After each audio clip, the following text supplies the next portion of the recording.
Hey there, good afternoon, everybody. My name is Jason Flame, host of the Master Motivation Podcast, and here we are on Monday, July 24th, 2023, with another amazing guest. And let me introduce her to you right now. This is Kelly Murray, who is a 6th-degree black belt in Isshin Ryu and has been a force in the martial arts industry for over 20 years.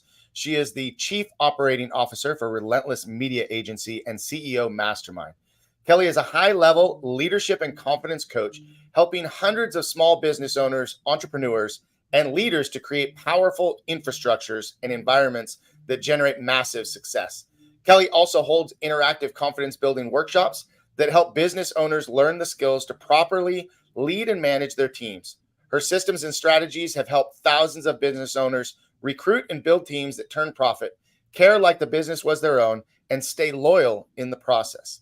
Kelly runs a management-specific training program producing the industry's top revenue-generating managers known as the Manager Minecraft, as well as a yearly women's empowerment event. She has shared the stage as a speaker with masterminds and entrepreneurs like Damon John, JP Sears, Grant Cardone, Joe Polish, Michael Bernoff, Bedros Keuilian, Cameron Harold, Sean Stevenson, Jesse Itzler, and I'm sure so many more. But Kelly, thanks for being on the show today.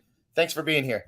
Thank you for having me. I have to say, too, I was so impressed with your intro video. I didn't know all the things that you could do. It's kind of cool because, the pro wrestling clips that actually a friend of mine put this clip together and everybody goes, wow, you did pro wrestling, huh? That was the part that I was like, oh my gosh, I didn't know that. I've done martial arts for almost 40 years and have had far more success in the martial arts industry than I ever did in the professional arena. But every time I speak and every time I talk, everybody wants to know about pro wrestling. I was a huge pro wrestling fan growing up, so I can totally understand it. So it is. It's super cool. I didn't know that.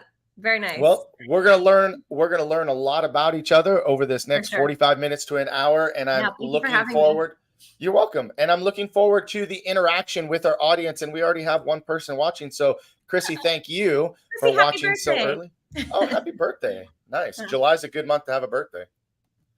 And so, by the way, if you're watching live and you do want to comment or you do want to ask questions, this is interactive. So we'd love to hear your questions and your comments as well. So, Kelly, I always like to kick this off just to help everybody get to know you a little bit better and just talk about your childhood and your background, and then we can go from there. Cool. Well, like I think many of us, I started martial arts when I was very little. My parents are martial artists. So my dad is a martial arts professionally. He did it for a living as long as I can remember. And my mom, of course, helped him build his business, and great husband-wife partnership there. And I grew up, starting when I was about 3-4 years old, really being forced to do the martial arts. It wasn't really a choice in my home. It was a mandatory obligation. And I really hated it, really, for the first couple of years of my life. And back then, I'm sure you remember, this was back 1985. Things were very different. So the industry as we know it today was very, we had no air conditioning in the summer and no heat in the winter. And the floors were made of concrete. We had to do push-ups on our knuckles. And there was no such thing as chest protectors or rib protectors when you spar.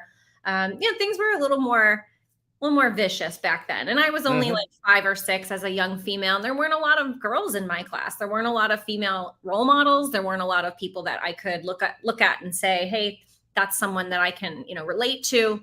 So it wasn't my favorite. We'll just put it that way. I made my black belt when I was 9. And I think, in my family, it was really sort of that milestone was the most important thing. And then after that, he said, well, if you want to continue to do it, you can. Otherwise, that's okay too.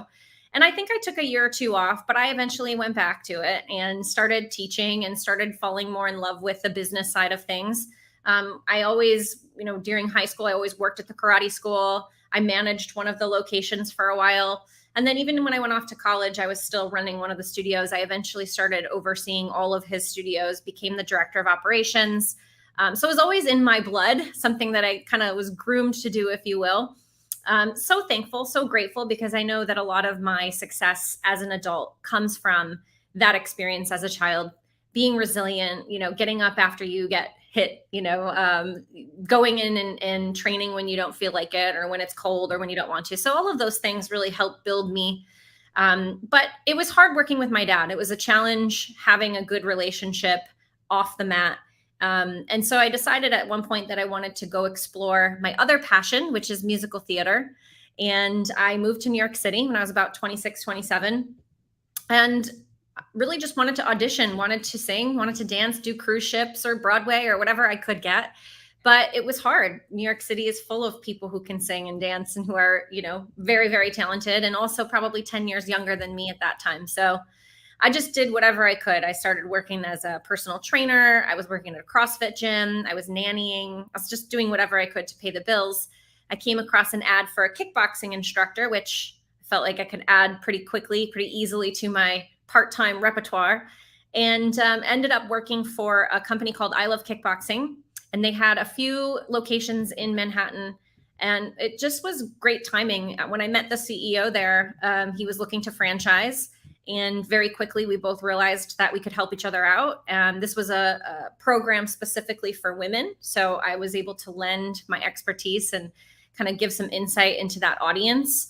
And we built a multi-million-dollar franchise. So I was there from the start of it, and I helped to grow our corporate locations to million-dollar studios. I helped to create all of the systems for the franchise. When we did actually start franchising, we became the fastest selling franchise for a while. We sold over 800 units in just short of 3 years.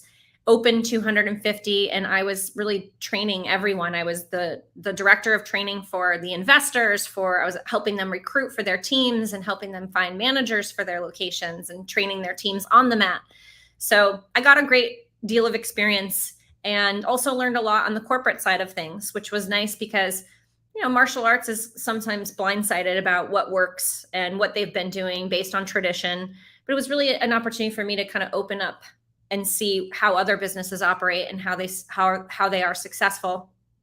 Worked with the Perella consulting team for a bit, and eventually just decided, mostly because I got married and had a baby, that the 3-hour-a-day commute from Manhattan to Long Island was a bit hard on me. I was working 70, 80 hours. I was really devoted to my career, but when I became a mom, just knew that I needed something different. So I moved to Costa Rica with my husband and my then 6-month-old. Started my own consulting company, kind of lived on the beach and hung out for, a good couple of years. We did have a daughter in Costa Rica, and right at the beginning of COVID, unfortunately, she passed away. So that brought us back to the States, and moved to Florida just to kind of get our feet back on the ground and figure out what was next. And ultimately, I built a house there in Sarasota. It took about 18 months. And about 3 months after we moved in, after all that time, I got a phone call from Adam Keifer, who invited me here to Phoenix to be the COO of Relentless. So just moved my family all the way across the country about 3-4 months ago. And now, wow. And here you are. And here I am. That's the short version. That's a lot of stuff. And I can't wait to dive into a little bit more of that, deeper on each one of those. So let's go back to, starting martial arts at a young age. And, I've talked to several guests and several martial artists that, kind of in the same boat. See, for me, I didn't start martial arts until I was 10 years old. Okay. And I wasn't necessarily forced into it. My mom introduced it to me, kind of had this desire for herself to do it, but never got to do it. So she, wanted to give me that opportunity. But, I just talked to a couple people recently that they started at 3 and 4, and they had to do it because mom and dad were already martial artists. And on the other side, my son and my daughter both started martial arts when they were like 2.5, 3 years old, and because they had to. But what stuck out to me was that you didn't like it. And then later, the challenge in the relationship working with your father. I just kind of want to dive into not liking martial arts, what changed, and what was so difficult about working with dad. Yeah, great questions. I mean, I was a dancer when I was little. I was a very girly girl. So I think, just not having any girls in class was a big deterrent for me. It felt like a boys' sport. It felt like a boys' world, and I didn't fit in. Nothing about it felt fun, just it felt hard. It felt difficult. I didn't like getting hit. I didn't like working hard and like sweating. I mean, I was 5, so like getting hit in the solar plex and getting the wind knocked out of me, and then everybody just kind of yelling at me to keep my guard up. It was tough on me. My older brother, who's about 3.5 years older, was also involved in the martial arts, but he was kind of a prodigy. I mean, everything he touched turned to gold. And he made his black belt when he was 8, and he was in all kinds of news articles, and he was a big deal. He made a martial arts instructional video through Panther Productions for kids. And so there was also that competition, right? So I didn't like it because it was his thing, and I wanted my own thing. But my dad really believed in the benefits of martial arts, as we all do, for me. And I'm so glad that he didn't allow me in those moments to quit or to, because when you're 5, you don't know what's best for you all the time. And so looking back, I understand, his point of view a lot more. I'm a mom now, so I get it. But yeah, it just wasn't fun. I mean, martial arts for kids nowadays is much more fun than it was when I was growing up. I mean, sure. Those two things just didn't even go in the same sentence. It was pretty hardcore back then. I think what made me love it more as I got older, a couple of things. One, I got good at it, and that was fun.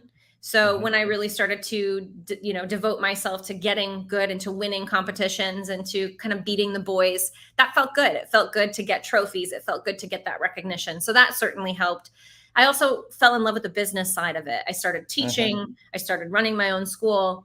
And that became something also that I was very good at. So I think the development of my skills really comes from the business background, is having, being good at creating systems and, organizing things, creating training curriculums. I was doing all of that when I was 15, 16 years old. So it just kind of became this sort of fun passion that I developed on accident. And I didn't even want to run a karate school. In fact, I wanted nothing to do with it, but I always did because it was easy money and it was something my dad was able to offer me as a way to pay for car or pay for gas. So I was good at it. I loved it in the business side of things eventually. And I think that helped me have a better appreciation for the martial arts themselves. And same now, I'm no longer practicing martial arts on an everyday basis, but I'm in love with the industry. I'm in love with what it does for kids. I'm in love with how it helps people like you and I make a living from what we love to do, and how it can affect young people or adults too. Sure. Yeah. Well, what I love too is how, you talked about how karate wasn't fun and then, but it was fun when you got good at it. And, you look at kids, teens, adults, anybody, right? I mean, we're all kind of that way. If it's not fun, we don't want to do it. But in order for it to be fun, we have to get good at it. To get good at it, you got to put in the work. Like it's this cycle, right? And I know business owners, martial arts business owners, or any business owner could find, that same thing. It's like, it's a grind. It's hard. It's not fun. But then you start getting outside the box and start learning about your industry, and you start growing, and then you start to see some success, and then you're like, oh, it's fun again. Yeah. Right. And so I just found that, pretty profound to bring that whole thing of fun, because man, my son is notorious for this. Like from the time he was born, no matter what we were doing, it didn't matter what sport he was playing. If it wasn't fun, he was like, it's not fun. And I'm like, look, it's not always fun, and you don't have to like it. You just have to do it. And then all of a sudden, and he's 18 now, right?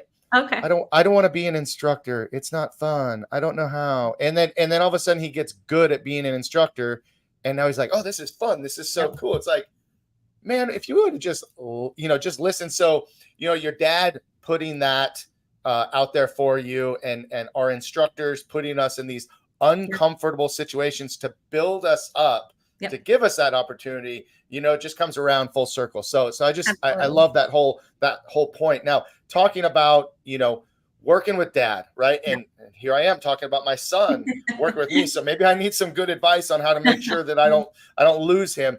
But how were the challenges for you? What were some of the first challenges, and what happened from that?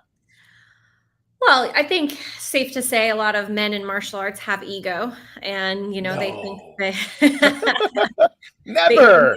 their way is the right way. And I think there was, my dad raised me to be a very strong, opinionated woman. And I think he meant with everybody else, but not with him. It was like when he realized that that's in fact what I was, he was like, but wait, not with me, type of thing.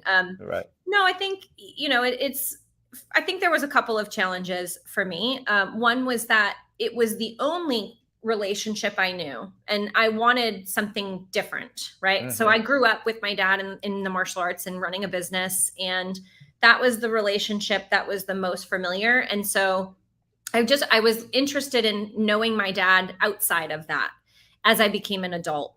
And also, I think, again, it was just, for instance, everything was very much centered around martial arts. So even at the dinner table, it's, what was your gross revenue this month and how many students did you lose? And that was the basis of our relationship, which although was great and had many, like we just discussed, had many successful side effects, I also felt like I didn't have anything else with him, right? So I wanted the opportunity to talk about, the guys I'm dating or how things are going at school, or, just some depth to the relationship that I think I was missing as an adult. So this wasn't until I was about 26, 27. And also just in that same time frame, I felt like where I had lived and where I had grown up was feeling too small for me. I wanted to jump in a bigger city and meet more people. And, at that time I was single and young. And so I just wanted to have more of an opportunity to see what else was out there. When you grow up and you're involved in your parents' business, there's a little bit of blinders on. You don't really know what else is out there. And I probably didn't appreciate what I had either because I didn't know anything else. So it was also an opportunity for me to see like what I had with him was amazing. Paid me well, and I had flexibility, and I got to do what I loved every day. And I don't think you realize that. I know a lot of people growing up in the martial arts, they don't realize how good they have it until they go find another job and they're working at the grocery store or the gas station. And they're like, wait, this was way better. But you don't know that until you go do other things. Right. So yeah, it was just that. I felt like our relationship was just very focused in on the martial arts, and I missed having my dad in other ways. Yeah. Yeah. Well, you talk a lot about your dad and that relationship. Your mom was also a martial artist. Was this a family business that mom was involved, or was mom a little bit more on the sidelines? Yeah, so no, my mom was always involved some way, shape, or form, but she didn't actually do martial arts until all three of her kids were black belts and older. And then we actually taught her. She didn't want to learn from my dad. She didn't want that relationship to bleed over. So we taught her. She always was in charge of more of the back end, the financials and just the organization of events. And I mean, we'd probably like label her program director or something like that. But when we were real little, she stayed home with us, and she didn't really have much to do with the business as when we were real little. She was a stay-at-home mom, and her job was to help us, go to school and go to karate. And but she supported my dad always. So eventually when she became a black belt, she did start to join in with the business side of things more. She ran a school for a little while, and she certainly knows how to do it. She's taught, but it was more my dad's thing for sure. So that relationship with my mom was not as affected because I feel like it was, his business, and we helped him build it more so that it was their business. Right.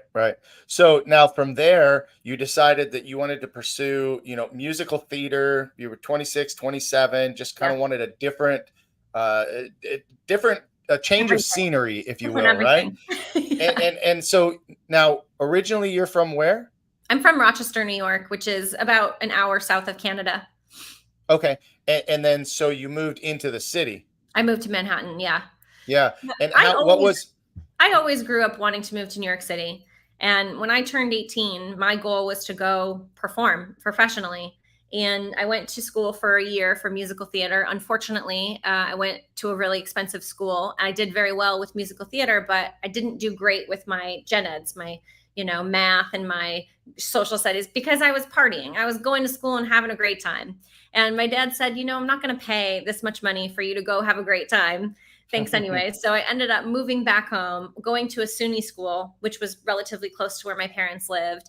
And I just kind of said, if I'm going to stay local and I'm going to go to to school around here and live with mom and dad, I might as well go back to work at the karate school. I might as well go back and make money while I'm going back to school. So that's kind of how I got reintroduced as an adult. And then again, like I just started getting really good at it. I started making great money.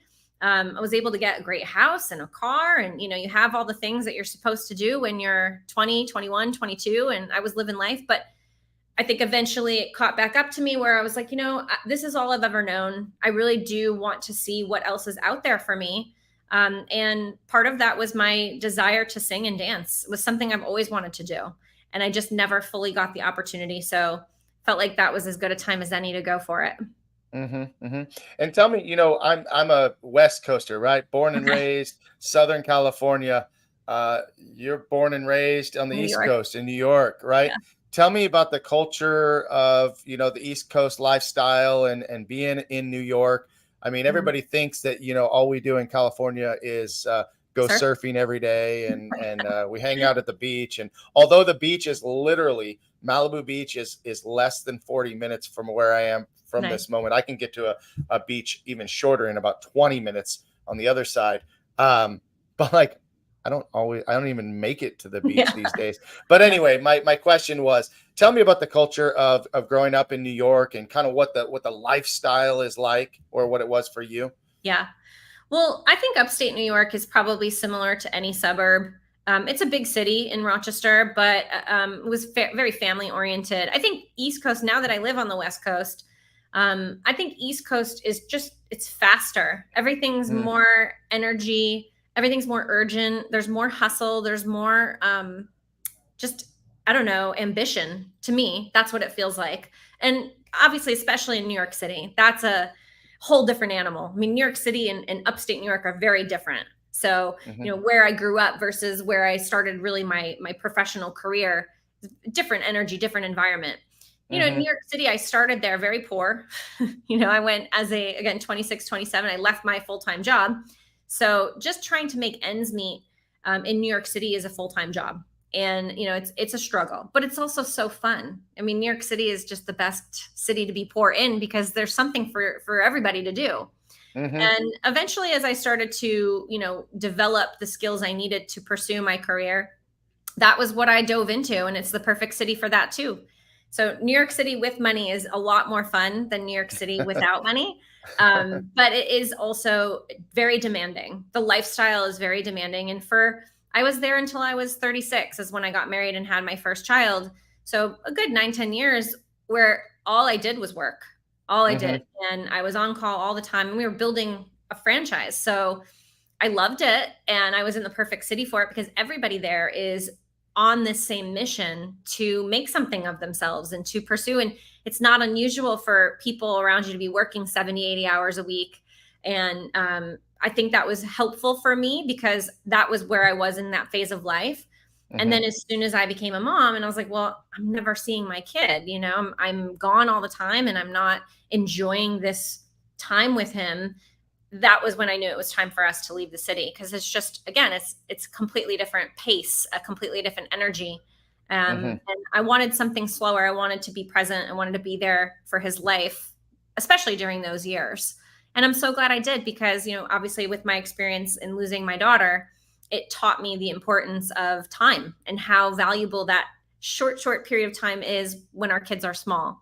So I'm so glad because when Ryder's my first, when he was about 6 months, we left New York City, went on a bit of a tour of the United States and just kind of hung out and road tripped and then ended up in Costa Rica. And those are some of the best memories of my life. So I wouldn't have had that experience had I stayed in New York City. It's just you have to be grinding and hustling to live there, just to afford to live there, to afford the lifestyle that you want. So yeah, I just think seasons of life, it was great for me at that time. I would love to go back maybe someday, but just didn't work out in the sense that I wanted a different lifestyle really at that point. Yeah. Now you tell me you ended up in Costa Rica. How did you end up in Costa Rica? What brought you there? I went to a retreat in Costa Rica probably 6 or 7 years prior to that, and I just fell in love with it. It was such a beautiful country. When I was there for a yoga retreat. I just felt home. There was something about the country that just made me feel like me. And I had always had in the back of my head that I was going to move there someday. So when the time came for us to leave New York City, my husband said, "You've always wanted to move to Costa Rica. Why not now?" And I was always kind of like, well, that's the 5-year plan. That's the 5-year plan. What I really want to do is open a retreat center there and have business retreats, have team retreats, because that was what inspired me in the first place. And I just think it's such a beautiful way to connect with your team or connect with yourself, to be in such a beautiful destination, but also be learning and growing. That just really spoke to me. So it was mostly his I guess, spontaneity that inspired us to do it then. He's like, why not? We're leaving. We might as well. What's stopping us, kind of thing. Right. So we did. We just packed. We sold a bunch of our stuff and packed up our car and we, again, toured around. We did New Mexico, Arizona, Utah, Colorado. We did this whole little part here for about 3 months. And then we went to Costa Rica and we did the same there. We did about 3 months just traveling all the different places to see where we felt the most comfortable. And we ended up in kind of the upper Gold Coast, Tamarindo area. And that was it. I don't know, just a bold choice that we followed through on. Yeah, good for you. Now, I have to ask, and I know this is hard for me even to ask, but you mentioned that you lost a daughter. I mean, yeah. I have 2 children myself, and I could never imagine that feeling. I can't say that I understand it. Sure. If you're willing to talk about it a little bit for anybody out there that may have lost a child, how did that affect you, and how do you cope with that? Yeah, I love talking about her, so don't feel bad ever to ask me anyways. I know everybody feels differently, but just like you probably love talking about your children, I love talking about mine, and one of them just happens to be in heaven, It was obviously a very difficult loss. She was 6 weeks old, so she was born with an AVM in her brain, which was undetectable. It's not something that you can see in utero. It's a complete random birth defect, so it's just a congenital birth defect that no one can plan. Not genetic. No one can really foresee happening. And she was born what we thought was healthy. So it was really sudden. And when she fell sick, I mean, essentially what happens when you have an AVM is the arteries and veins in your brain are tangled and they are at great risk to rupture. And so most people who have an AVM in the brain live for maybe between 11 and 30 years until they see or experience any kind of negative effects. So I feel like we were lucky that it happened when it did, because I feel it would have been more difficult for me had she survived 11, 15, 20 years. And then this happened. I think for my own personal, I mean, nobody wishes your child to die, but for me, I'm glad she didn't suffer. It was a very difficult thing to experience in a third world country. We had to go to 5 or 6 different hospitals because they didn't have the tests that we needed and the equipment that we needed. And it gave me a very big appreciation for living here in the States and the privilege that we have to live here, and the healthcare that we have here. So I think I fell into pretty much a black hole of grief for about a year. We moved back to the States. It was right at the beginning of COVID, so that made things extra challenging. She passed away over the course of about 72 hours. And I mean, it was, I tell people, like, it was my face-to-face moment with God. It's a very difficult thing. After about a year, I overheard my husband speaking on the phone to a friend, and he just said, I'm just sick of being a victim, sick of feeling like this happened to me. And he wasn't speaking directly at me, but I felt like he was. And it was really what I needed to hear, because I think for a pretty good year, I didn't work. I was drinking a bottle of wine a night. I was eating poorly, not working out, just not taking care of myself, not utilizing any of the tools that I had learned in my 38, 39 years. And I just needed that wake-up call, that reminder, like, we're not victims. Things are happening, and we have a choice on how we deal with those things. And so, I reached out to all of my industry friends and said, I'm ready to jump back into work. Who can help me? And I think when I look back at that time, I know that it was important for me to grieve, but I'm so grateful that I had this arsenal of tools that I had developed throughout the course of my martial arts career. Like, getting back up when you get knocked down, and Mm-hmm. doing it when you don't feel like it, and facing things that are hard or scary. Like, those are the things that martial arts gave me. Those are gifts that I was able to use during this tremendously difficult time in my life, that I really attribute to the martial arts specifically, and my relationship with my parents and doing hard things, So, luckily, I was able to start, coaching again. And Melody Johnson, whom I'm sure you know, who's the Mm-hmm. CEO and founder of Skills, she's a dear friend of mine, and she, extended her arm and said, "Hey, let's work together and let's get you back in the game." And she did. And from there, I started speaking at everybody's events again, and everybody was just very, very gracious and helpful. And I truly believe that my daughter was such a gift in my life, including her death. Like, I don't look at this as a negative experience anymore. I know maybe not everybody can get there, but for me, this was a gift. This was an opportunity for me to develop strength I never knew I had, and to help affect people I never knew I could. So I'm so grateful for her and all the things that she taught me through that experience. And we do have another son now. We have a 1.5-year-old who came after her, and his name is Phoenix. And because he's, from the ashes, so he wouldn't be here without her. So I also am very grateful for him, and just knowing that this is all how it was supposed to be. Well, I sincerely appreciate you being vulnerable, and Yeah. and talking about this, because I think if there's, one part of anything we've talked about so far, that this may help somebody. And I I always hope say so. that every conversation that I have on these videos, if that could just, kind of help someone out of a dark place, Yeah. that would just be amazing. So I appreciate you sharing that with us. Yeah. And it's just like my heart kind of stops when I hear it. I'm just Yeah. thinking about it, trying to understand it. But again, appreciate your thoughts. And from there now, you've built up, your coaching program. Yeah. And when did you, now maybe I'm getting the timeline wrong, but when did you start with I Love Kickboxing? This was prior to going to Costa Rica. Yeah. So I started with So I Love Kickboxing in like 2011. Yeah. And then okay. we had a couple of corporate locations in Manhattan that I ran. And then when we franchised, I ended up moving to the corporate office in Long Island and working as the director of training there.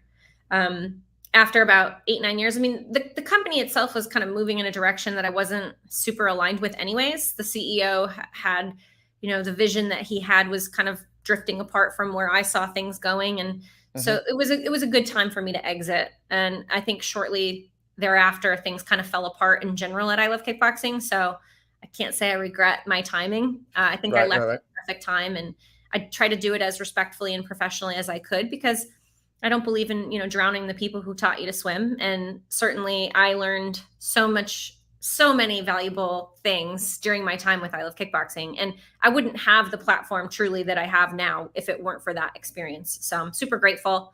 But it just was, time for me to go on and do something different. Hmm. How did you initially connect with Mike? I just answered an ad for a kickboxing instructor. And again, for me, it was a part-time thing. I didn't expect to do it full-time. I moved to New York City to sing and dance, but I was just trying to make money. It's very Hmm. difficult to live in New York City as an actress, because, you're constantly on auditions, and yet you have to pay rent. So Right. for me, it was more so a very resistant transition back into that world. And I think, like I said, with Michael, one of the great things about him that I think I'll take with me forever is he was really good about future pacing his employees. So he was able to say, here's what I'm going to build, and here's how I see you being a part of it, and here's how I see you growing your career inside of this vision I have for our business. And that was very attractive to me. What he promised, for the most part, all came true. I think that's important in leadership, is being able to give people a path and a direction and a vision, and get them excited about it.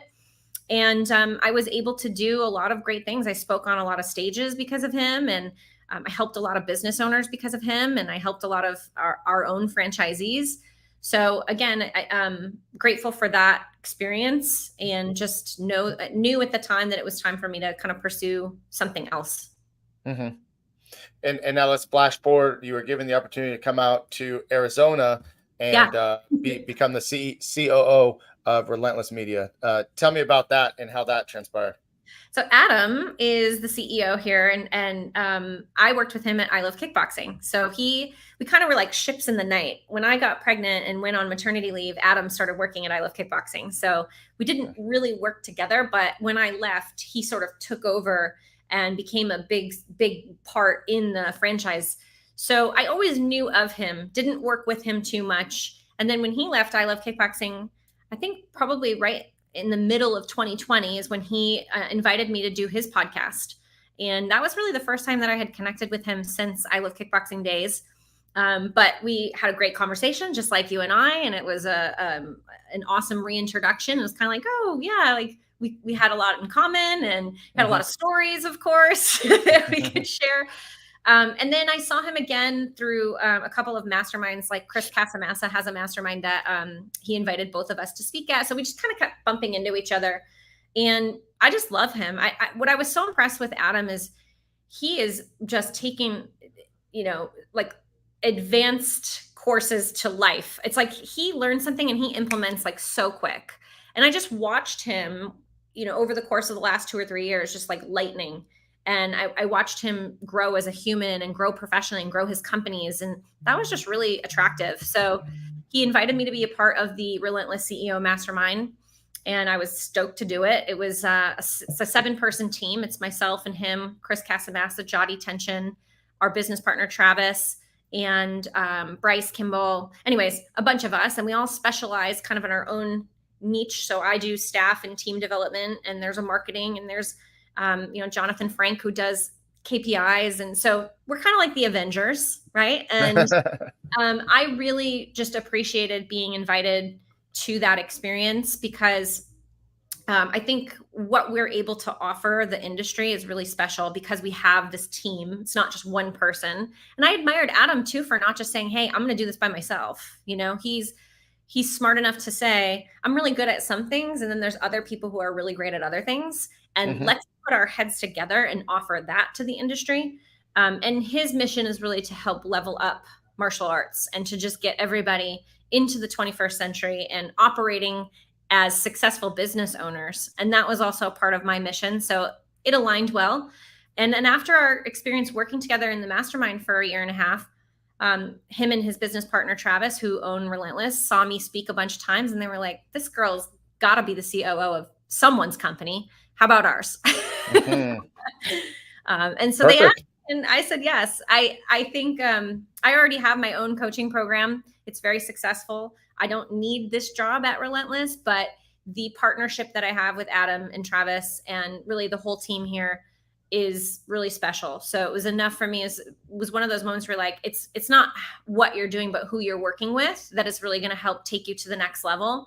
I'm sitting in rooms now that, I would never have sat in before. Just I'm no longer the teacher all the time. I'm now the student. I was a solopreneur for the past 5 years, kind of in my own little world. And it was really important for me to kind of break out of that and get back out and have an office again and have a team again, practice what I preach. I'm the team trainer specialist, but I didn't have a team. So it was important for me to get that experience again. And again, be kind of the dumbest person in the room for a while. Yeah. Well, let's talk about your coaching program and what specific things do you love to talk about? And if we have school owners that are watching, maybe some of your key tips that might help them out. Yeah. So I specialize in the management position. So I always think it's a little, maybe a word that this industry is not used to hearing. When we hear manager, think of the word operator, because that seems to be the word that is most commonly used. So we think of owner, operator. A manager is someone who protects the revenue for the business. So in the traditional sense, the manager is someone who is making sure the studio is growing, making sure that there's enough people coming in, making sure we're signing them up. They're in charge of all the operations. They're in charge of the team. They're really protecting your investment. And I think as a CEO, who we would consider probably the owner of the business, it's a different skill set. Not all CEOs are designed to be managers, and not all managers are designed to be CEOs. I know for me, my skill set is not as a CEO necessarily. It is to be the person who is able to bring the vision to life. So, the CEO is the visionary. They have the ideas, they have the resources, they have the capital, they have the plan. And it's people like me, the second in command, who are able to take all of that and make it happen. And that's what I'm good at. And so that's who I like to train. And I don't think there's enough training. I don't think there's enough attention on that role. I think it's so important because it allows the CEO to do what they're great at and to continue pushing the vision forward, while someone is really protecting and making sure the business is growing. So I'm a very data-driven coach. So I teach and train managers on how to read data, how to keep data, how to make sense of it, how to analyze it, how to diagnose it. I'm also especially skilled at recruiting and hiring and making sure that you have the right people in the right seats in the right bus. And then what does that training look like? Are we really thinking strategically about how to train our teams, or is it just sort of this, let's, do the same thing we've been doing for the last 20 years? So yeah, I'm excited. This program has been such an amazing journey because I've noticed that when we focus on this as a role, our businesses do become more successful versus when we try to take, let's say, someone who's been doing martial arts for the past 30 years and shove them into a business role that they're not made for. And we're trying to put a square peg in a round hole and we're just not getting anywhere. So for me, this is a very independent role. This is someone who's ambitious, someone who wants to make money, someone who's really great at people, at customer service skills, not always necessarily the same skill set as someone who's a head instructor. So I have a lot of people in my program that don't know martial arts at all, but are very successfully running martial arts businesses. So it's a little bit of a different paradigm. And I think for a lot of people, it's maybe hard to wrap their head around, like, how does someone who doesn't know martial arts run a martial arts school? Well, the business of martial arts is very different than punching and kicking. So that's what I specialize in, is really trying to help create hierarchies that really do profit. And the reason I'm passionate about the revenue is because it's really the best measurement of how we're doing in terms of servicing our members. So if we're making money, then that is going to usually mean that we're servicing our members, that our customer service is what it needs to be, that we're teaching great martial arts, that kids are learning how to defend themselves, or whatever it is. Revenue is a pretty good indicator of whether or not that's happening. So yeah, that's what I do. And I think it's also a great way for other managers to connect with each other, because again, most masterminds and consulting groups that we have are for the owner, for the CEO. Not many are for the team.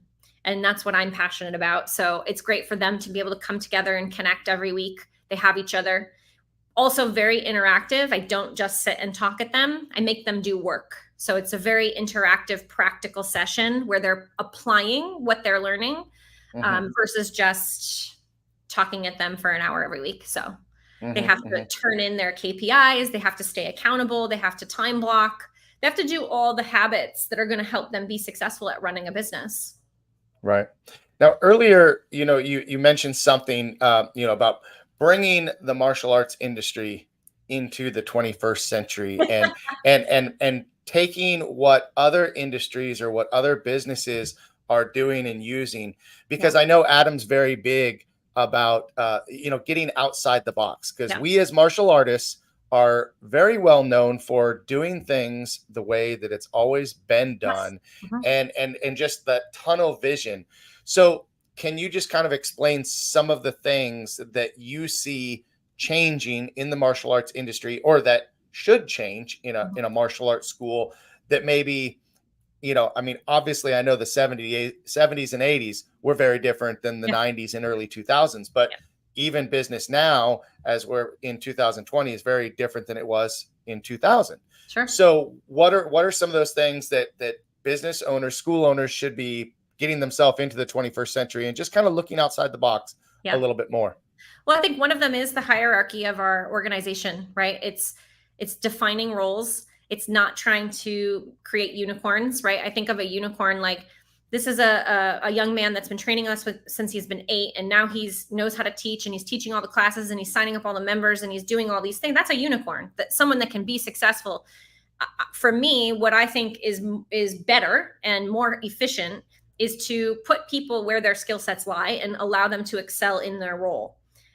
So it's the same with an owner operator. I think people who try to be the CEO and run their business are trying to do 2 full-time jobs.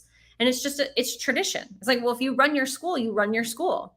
But most companies don't do that. Most companies have an owner, and hardly any of them are running their business day to day because it's just different avatar. Right. It's a different skill set. I feel the same about instructors and coaches being a different avatar, a different skill set than, let's say, a manager, a business manager. I think another area for us is just staying true to what martial arts is designed for, which is to teach kids truly how to fight and protect themselves. And as Adam and Jody always say, to be capable of violence, to really, truly know how to utilize their bodies in a way that can help them in a situation if they need it. But also just you mentioned before, why didn't I like martial arts as a kid?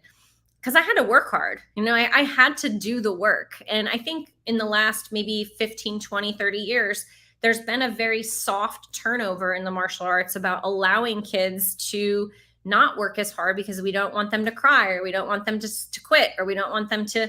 But at the same time, those very valuable lessons come from, as you and I mentioned earlier, pushing through and forcing them to do hard things and making them get back up when they fall, not taking away the opportunity for those challenges, but bringing it back, let's say in 2023, in a way that is more sensitive, but also just as effective with those particular skills.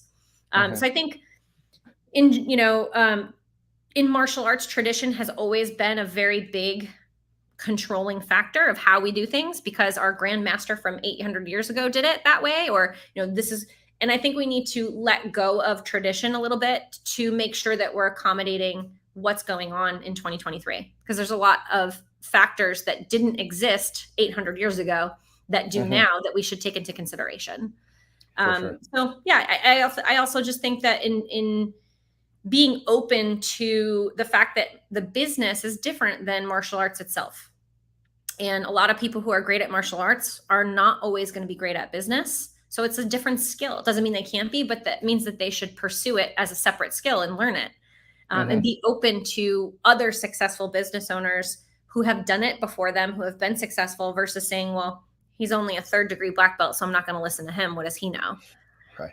If you're learning how to do, that cool move you did in the wrestling ring, then seek out the best wrestler, seek out the best martial artist. But if you're learning how to grow a business, then seek out the people who are the best at that.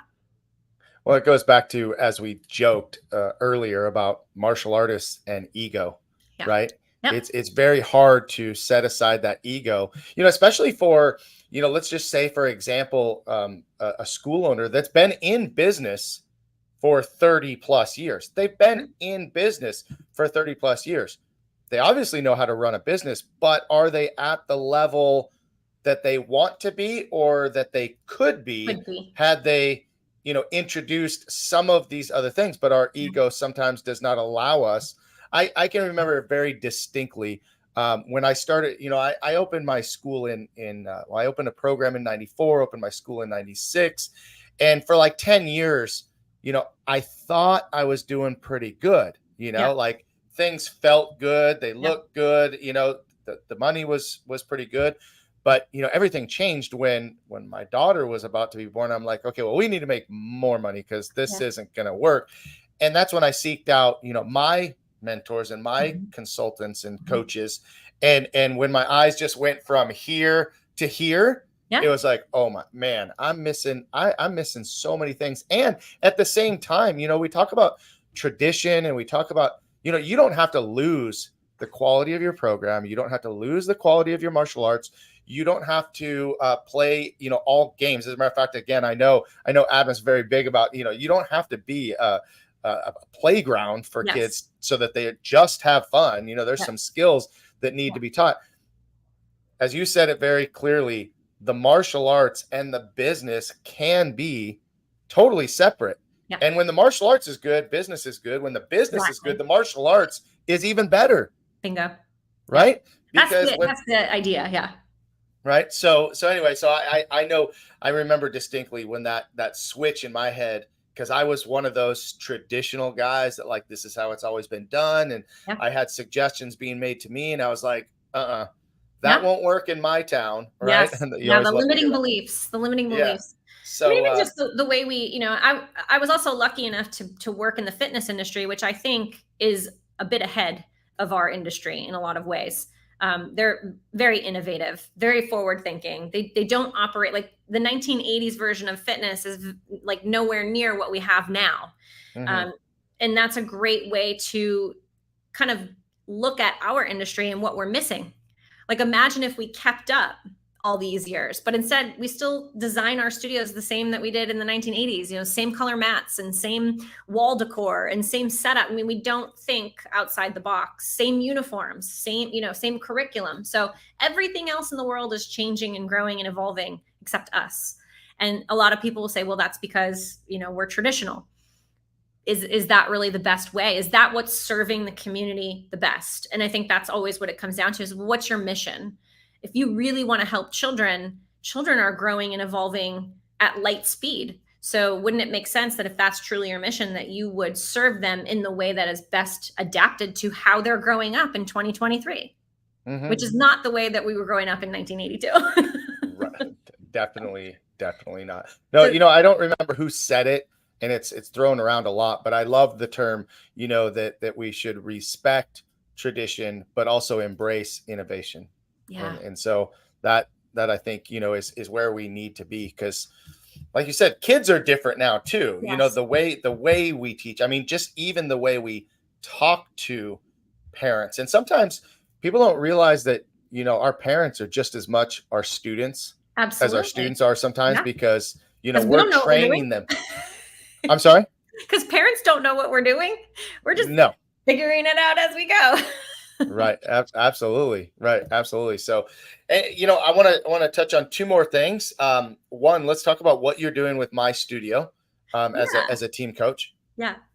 So I just want to shout them out. I love them so much. Tu and Lynette are fantastic. If you've never checked out My Studio, go check it out. It's they have an amazing website and platform. And yeah, I'm the team coach. So what I do is I talk to each team member and I basically help them deliver feedback that may be necessary for the leadership team to hear. As you grow your organization, I mean, they probably have 40, 50 employees. I mean, they're doing so amazing and expanding into so many markets. They have a big team. So I'm kind of like the bridge, making sure people are feeling okay, making sure they're inspired, making sure they don't have any questions that are going unanswered or any challenges or problems that are not being addressed. So I'm kind of like, the therapist. I don't know. That's not the right word. I just kind of like help make sure everybody's okay and that they're happy. And I spend one-on-one time with each of their team members every single month rather. And then I help the leadership team connect the dots and come up with some plans that will help the company be even better and even stronger based on the company feedback. So one of my philosophies for team training is you do need that one-on-one time. Things happen very quickly. And so half an hour of your time every month with your team is so valuable in regards to them feeling connected to you, them feeling connected to the company and to the vision, making sure that you're addressing their needs if they have any, or that they're happy. And that requires that one-on-one connection, which at a high level, when you have 50 employees, is just not realistic. So I kind of play that part where I'm able to just gather information and feedback and use that for the purpose of making things better for the team. And tell me about the summit that you have coming up for Relentless. Is that coming up in the near future? Or did this just happen? Nope, we have a yearly summit. So October 6th and 7th here in Scottsdale, Arizona. We will be limiting it to the public. So our mastermind clients will get first dibs. And we have just a fantastic speaker lineup that's coming out soon. So stay tuned. I'm not allowed to share it just yet. Last year we had Tim Grover, who was our keynote. Obviously our company is named after his book, Relentless, and he's the performance coach to Michael Jordan and Kobe Bryant. So that was an amazing experience. But yeah, it's going to be here in Scottsdale. There'll probably be about 50 to 100 tickets available to the public. So keep your eye open for that. And I think it's just it's an industry event, but pretty much everybody that speaks is experienced in other industries. So it's not your typical martial arts info. Awesome. Very cool. Well, is there anything that we haven't talked about that you want to throw out there to the audience before No. we get ready to wrap things up? I just Anything we really missed? appreciate you doing this. And I always love seeing your speaker list and how many amazing people you're getting. I think that's so important to hear different voices and get different representation and hear all things, because that's what makes us all able to grow and get smarter together. So thank you for doing this. Oh, you're welcome. And I feel on my end, I've said it many times. I almost feel that in a small way that I'm being selfish, because I get to speak with all these amazing leaders and coaches, and like you said, hear the different perspectives and learn from. So I learn so much each time, and I take notes the entire time as if this is my personal seminar for the day. So it really helps me start off my day and my weeks. Fortunately, I've really built up quite a list of people, throughout, meeting different people that introduce me to other leaders. And it is great to really hear from people outside of our martial arts industry to kind of add to what we already do. But so look forward to many more interviews. It looks like I've got Mondays, Wednesdays, and Fridays pretty booked up for the foreseeable future. Yeah, you're stacked. Good for you. Yeah. No, I appreciate, and I think the industry as a whole is appreciative. So thank you. Yeah, you're welcome. Yeah. I probably reached out to you maybe 6 months ago, because I know I booked a year ago. I booked like 2023 like in days. I was like, whoa, this went fast. That's great. So it's been good. Well, listen, hey, let's do a quick rapid fire question series that I stole from another podcast. So Brian, Everyday Martial Artist, go check out his podcast. But I love the questions that he asked. I just throw out a couple of them.